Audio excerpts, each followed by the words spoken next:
America में 2004 presidential election से सिर्फ 4 दिन पहले न्यूज चैनल्स पे उसामा बिन लादेन की एक वीडियो टेप चलाई जाती है। to get a glimpse of the world's most wanted million-dollar bounty on his head. ये अमेरिका की हिस्ट्री में बहुत इम्पोर्टेंट इलेक्शन था। इलेक्शन के उम्मीदवार जॉर्ज बुश और जॉन कैरी दोनों ही ये वादे करके अपनी इलेक्शन कैंपेन चला रहे थे कि सरकार में आते ही उसामा बिन लादेन से 9/11 अटैक्स का बदला लेंगे। अल जजीरा पर चलाई जाने वाली इस वीडियो टेप में उसामा बिन लादेन को काफी सेहतमंद हालत में देखा जा सकता था, जो 9/11 अटैक्स की जिम्मेदारी पहले से ज्यादा डायरेक्ट अंदाज में कबूल कर रहा था। इस वीडियो रिकॉर्डिंग का मकसद पूरी दुनिया, खास तौर पर अमेरिका को ये दिखाना था कि दुनिया का मोस्ट वांटेड आदमी कहीं न कहीं अपने आप को बिल्कुल सेफ महसूस कर रहा है। ठीक उसी वक्त जब उसामा बिन लादेन की वीडियो टेप ने अमेरिका में तहलका मचा रखा था, वर्जीनिया में मौजूद CIA हेडक्वार्टर्स में बिन लादेन को ढूंढने के लिए जो स्पेशल टास्क फोर्स बनाई गई थी, उनकी तकरीबन हर लीड ठंडी पड़ चुकी थी। CIA के लिए ये सिचुएशन काफी फ्रस्ट्रेटिंग थी, क्योंकि जो उसामा बिन लादेन आज वीडियो टेप के जरिए एक तरह से अपनी कामयाबी के गीत गा रहा था, उसी बिन लादेन को 3 साल पहले CIA पकड़ने के काफी करीब थी।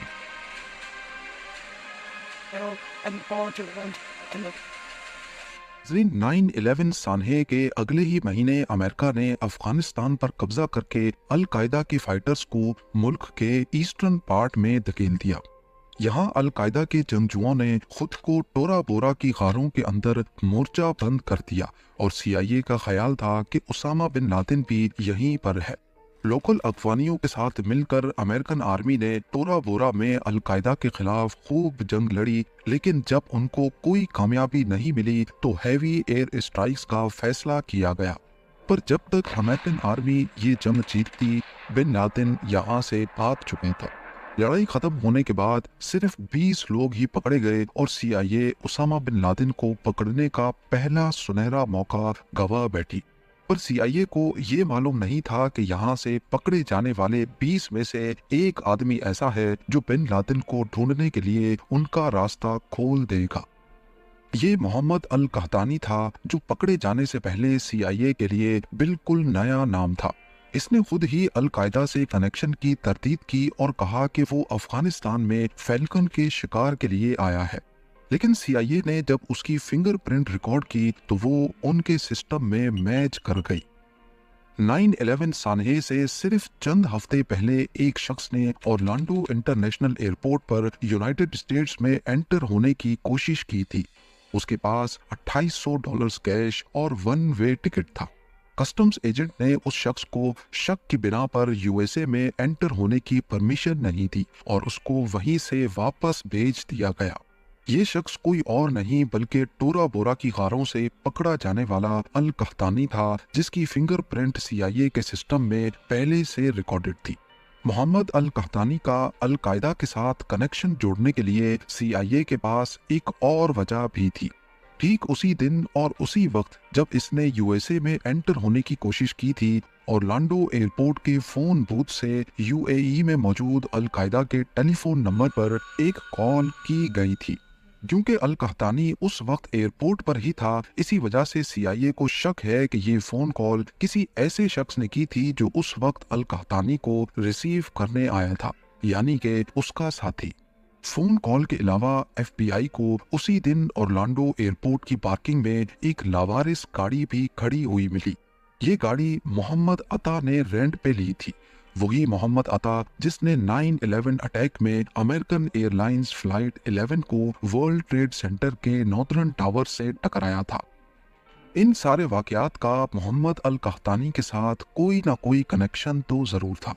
इन्वेस्टिगेशन टीम ने ये नतीजा निकाला कि अल कहतानी को भी 9/11 अटैक्स में हिस्सा लेकर यूनाइटेड एयरलाइंस फ्लाइट 93 को हाईजैक करना था। वो फ्लाइट जो 9/11 में अपना मकसद पूरा नहीं कर पाई और पेंसिल्वेनिया में उस वक्त क्रैश कर गई जब पैसेंजर्स जहाज पर दोबारा कंट्रोल पाने की कोशिश कर रहे थे। इस सारी जांच पड़ताल और कड़ियों से कड़ियां मिलाने के बाद मोहम्मद अल कहतानी से एक बार फिर से इंटेरोगेशन की गई और अब की बार उसने अपना अल कायदा के साथ कनेक्शन जाहिर कर ही दिया। 3 महीनों के बाद मार्च 2002 में अबू जुबैदा नामी अल कायदा का एक और मेंबर पकड़ा गया जो ग्रुप को मुख्तलिफ सामान पहुंचाने का काम करता था। उसने CIA को खालिद शेख मोहम्मद को पकड़वाने में मदद की और 1 साल बाद उसको भी पकड़ लिया गया। खालिद शेख मोहम्मद अल कायदा का कमांडर था जिसने 9/11 अटैक्स प्लान किए थे। मोहम्मद अल कहतानी ने CIA को बताया कि 9/11 अटैक से सिर्फ 2 महीने पहले जुलाई 2001 में खालिद शेख मोहम्मद ने उसको एक ऐसे शख्स से इंट्रोड्यूस करवाया जो उस वक्त CIA के लिए एक नया नाम था, अबू अहमद अल कुवैती, जिसने कहतानी को ट्रेनिंग दी थी। ये सारी इंफॉर्मेशन CIA को अल कायदा का स्ट्रक्चर समझने में मदद तो कर रही थी, पर उसामा बिन लादेन तक पहुंचने के लिए काफी नहीं थी। CIA ने अपनी हर मुमकिन कोशिश कर ली, लेकिन उसामा बिन लादेन तक पहुंचना तो दूर की बात, उसके बारे में कोई इंफॉर्मेशन भी नहीं मिल रही थी। उसके फैमिली मेंबर्स पर भी नजर रखी गई, लेकिन किसी का भी बिन लादेन से कांटेक्ट नहीं था। CIA को सिर्फ इतना मालूम था कि बिन लादेन जहां कहीं भी है वहां से मैसेजेस भेज रहा है। आने वाले सालों में उसामा बिन लादेन की ऑडियो टेप्स रिलीज हुई और ये समझा जाने लगा कि वो सिर्फ अल कायदा की लीडरशिप से कांटेक्ट में है। अब CIA की हिकमत अमली, उनकी स्ट्रेटजी अल कायदा के कुरियर नेटवर्क को तलाश करना थी। लोगों का वो नेटवर्क जो उसामा बिन लादेन से पैगामात लेकर उसको अल कायदा के दूसरे लीडर्स तक पहुंचाते हैं। जनवरी 2004 में कुर्द सिक्योरिटी फोर्सेस ने हसन गुल नामी शख्स अरेस्ट किया, जिसके पास से उसामा बिन लादेन का एक लेटर मिला। हसन गुल को CIA के हवाले कर दिया गया, जहां उसने इंटेरोगेशन के दौरान बहुत अहम राज से पर्दा उठाया। उसने बताया कि अबू अहमद अल कुवैती बिन लादेन का पर्सनल कुरियर है। जी हाँ, वही अबू अहमद जिसने मोहम्मद अल कहतानी को भी ट्रेनिंग दी थी। अब क्योंकि इन्वेस्टिगेशन का सारा फोकस अबू अहमद की तरफ शिफ्ट हो जाता है, इन्वेस्टिगेशन टीम को अल कायदा के अंदर इसके किरदार के बारे में अलग अलग इंफॉर्मेशन मिलना शुरू हो गई। हसन गुल के मुताबिक अबू अहमद का काफी बड़ा किरदार था, जबकि खालिद शेख मोहम्मद का कहना था कि अबू अहमद का बड़ा किरदार नहीं है, बल्कि वो एक रिटायर्ड मेंबर है। अगले साल मई 2005 में अबू फराज अल लिब्बी भी पकड़ा गया। ये खालिद शेख मोहम्मद के बाद अल कायदा का कमांडर था। इसने भी अबू अहमद के बड़े किरदार से इनकार कर दिया। CIA ने अभी तक जितने भी अल कायदा के मेंबर्स को इंटेरोगेट किया था, उन सबका अबू अहमद के बारे में मिक्स्ड ओपिनियन था। CIA के पास अबू अहमद अल कुवैती के नाम के अलावा और कोई ठोस इंफॉर्मेशन नहीं थी, और मजे की बात ये कि ये उसका असल नाम भी नहीं था। इसके नाम का मतलब था अहमद कबाब कुवैत से। आपको यहाँ बताते चलें कि अल कायदा के मेंबर्स ने जितनी भी इंफॉर्मेशन अभी तक उगली थी, वो सिंपली इंटेरोगेशन से नहीं, बल्कि इसके लिए खतरनाक टेक्निक्स इस्तेमाल की गई थी, जिसमें अलग अलग किस्म के टॉर्चर भी शामिल हैं। अगले 2 सालों तक CIA ने खूब जोर लगा के देख लिया, लेकिन ना ही अबू अहमद अल कुवैती का पता चला और ना ही उसामा बिन लादेन का, बल्कि अगली इंफॉर्मेशन किसी दूसरे खुफिया इदारे से मिली। 2007 में CIA को अबू अहमद की असल पहचान के बारे में एक इंफॉर्मेशन मिली, जो कि CIA के नेटवर्क से नहीं आई थी। इंफॉर्मेशन से पता चला कि अबू अहमद का असल नाम इब्राहिम सईद अहमद है और ये एक पाकिस्तानी है जिसकी फैमिली कुवैत शिफ्ट हो गई थी। पिछले 2 सालों में उनको सिर्फ उसका असल नाम पता चला था, लेकिन इसको पकड़ने में मजीद कुछ साल लगने वाले थे। CIA ने अपना सारा फोकस इब्राहिम सईद उर्फ अबू अहमद अल कुवैती को ट्रैक करने में लगा दिया। कुवैत समेत दूसरी मिडल ईस्ट कंट्रीज से पाकिस्तान आने वाली तमाम कॉल्स को टैप किया जाने लगा, इस उम्मीद में कि शायद कहीं से अबू अहमद को ट्रेस किया जा सके। लाखों फोन कॉल्स मॉनिटर करने और 3 साल का इंतजार करने के बाद जून 2010 में उनको एक फोन कॉल पर आखिरकार शक हुआ। वो आपस में अरबिक और पश्तो जबान में बात कर रहे थे और दौरान गुफ्तगू पाकिस्तान में मौजूद शख्स ने एक सवाल के जवाब में बताया कि मैं उन्हीं लोगों के साथ हूँ जिनके साथ पहले होता था। यही वो बात थी जिसकी वजह से CIA को शक हुआ कि यही अबू अहमद अल कुवैती है।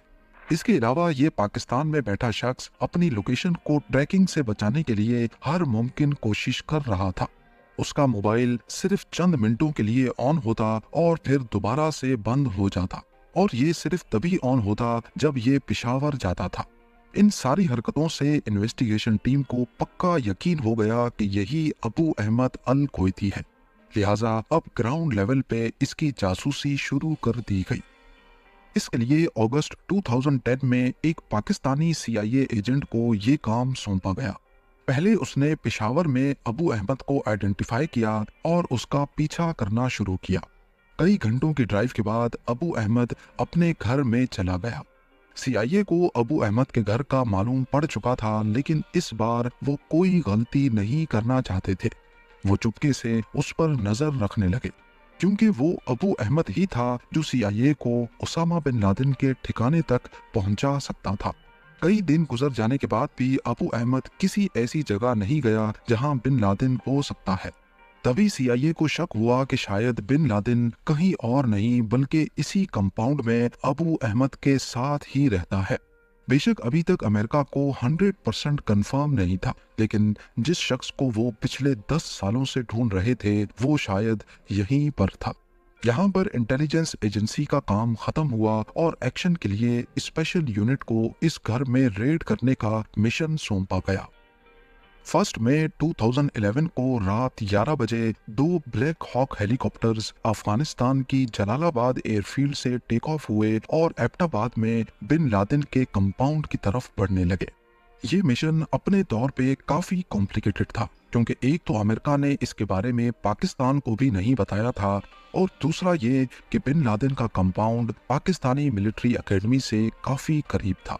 इसी वजह से इस मिशन में जो हेलीकॉप्टर्स इस्तेमाल किए गए उनके अंदर सीक्रेट स्टेल्थ टेक्नोलॉजी लगी थी, यानी वो पाकिस्तानी रेडार्स पर शो नहीं हुए। ये ऑपरेशन 40 मिनटों के लिए प्लान किया गया था, लेकिन नेवी सील्स ने पहले 15 मिनटों में ही उसामा बिन लादेन को बिल्डिंग के 3rd फ्लोर पे ढूंढ कर मार दिया। बाकी वक्त उनको बिन लादेन के गार्ड से लड़ने में लग गए और पूरे 38 मिनटों के बाद वो कंपाउंड से बाहर आ गए। आते वक्त एक हेलीकॉप्टर की इमरजेंसी लैंडिंग हुई थी, जिसकी वजह से वो टेक ऑफ नहीं कर पा रहा था। इसी वजह से पहले उस हेली को डिस्ट्रॉय किया गया और उसामा बिन लादेन की बॉडी समेत सबको एक ही हेलीकॉप्टर में वापस जाना पड़ा। US ऑफिशियल्स के मुताबिक उसामा बिन लादेन की बॉडी को अगले 24 घंटों के अंदर अंदर सऊदी अरब की परमिशन के साथ अरेबियन सी में बहा दिया गया।